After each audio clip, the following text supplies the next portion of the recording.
first met the family when Betty, Mom, came into the office at the school and said, they just moved to town. And they said, I want to get my kids involved in your swimming program. And they said, well, how old are they? Well, they're in this grade and this grade, and it wasn't high school. So I said, you need to talk to Lillian Bebo.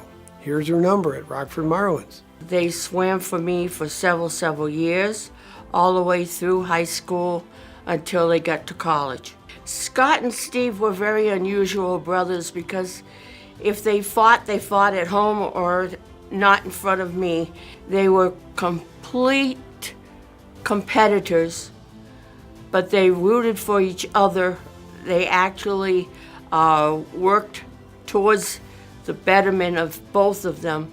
They trained together, and they trained probably the hardest two kids that I had on the team. The family wanted me at some time to make them go head-to-head because they wanted a challenge. And I said, I really don't want them put a head-to-head. I want them to work together, not battle each other. So I would try to put them in challenging races. Scott, Steve, you're the guy that's going to pull this out. You're the last person. Or you're swimming this stroke and you got to do really well to cover for these other guys. And when I walk over to the other guys on that, I say, hey, you can't let Kitz down. You got to go. It's up to you.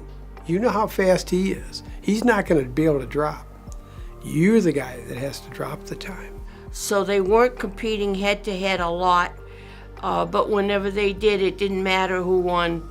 They always congratulated and very pleased with whoever did the best. I know Scott from my years at Jefferson High School. I was a swimmer. He was a swimmer. He was a freshman when I was a senior, so he was a younger swimmer than I, but he was a great inspiration for all of us. He never was arrogant about it. He was just an encouragement to be on the same team. It was really fun to be able to have a team that could knock down first and second places with him as part of a relay. They were great leaders, different. Scott was the finesse, and Steve was the, I got all the muscle in the world and I can just go and I'll power it through. Scott had to finesse it through. He was a good stroke. Steve worked on his strength. Scott's events were mostly sprints, the freestyle sprints, the 50, the 100, and the 200 freestyle. He also was a very good backstroker. Steve was a different kind of swimmer. He was mostly an butterflyer. Matter of fact, he won high school state in butterfly. Scott and Steve Kitzman, what's interesting to me about those two is how they still loom so large in swimming history here. Steve still has the most medals at the state tournament, 9, 8 individual and 1 on a relay. And Scott is tied for 3rd with 7.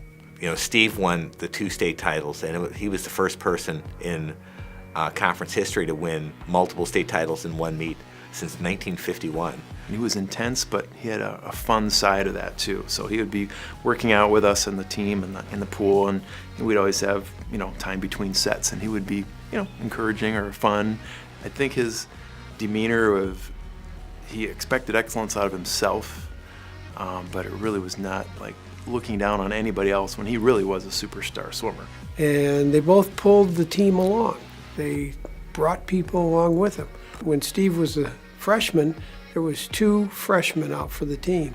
We talked about it through the year that we've got to have some more guys. If Steve went out and took that to heart, when he was a senior, there was 7 more seniors on that team. Just the fact that our team could go downstate, and my senior year as a relay, just to be able to access some of these things that because of his really good abilities, that was fun to just enjoy as a team spirit. Very close together, especially in their training. They pushed each other, they were in the same lane, and they would race each other every set to make sure that they got better and better. He would come up to the swimmers and somebody'd say, I'm too tired. And Scott says, I'm tired too, but I got to keep going. I got to keep working. You can do this. The biggest thing was during practices, we would all push ourselves more because Scott was there. he was able to, lead out the sets of different strokes and, in general, just being a positive influence on our team. They would give me input and say, hey, I'd like to go up against so-and-so over at this school. And so I would sometimes call the coach and say, okay, what races can we set up? Give me your best guy to go against Kitzman. We're going to set up a race, just one. Let them go at it. Both of them know it. And let's see if we can either have one of them push one or pull one or whatever, but we're going for times. You're trying to beat yourself. You're trying to beat your time. And you always use the person on your left and the person on your right to pull you along. I looked at the 4 boys and I said, you know what? If you guys, we were seated second in the nation. And I said, if you guys win, you get to shave my head. Well, they didn't. They got second.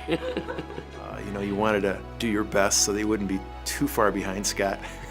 Just in general, it's really brought our whole team up. All these years later, they still hold 4 conference meet records. It's amazing that they still loom so large in our swimming record book.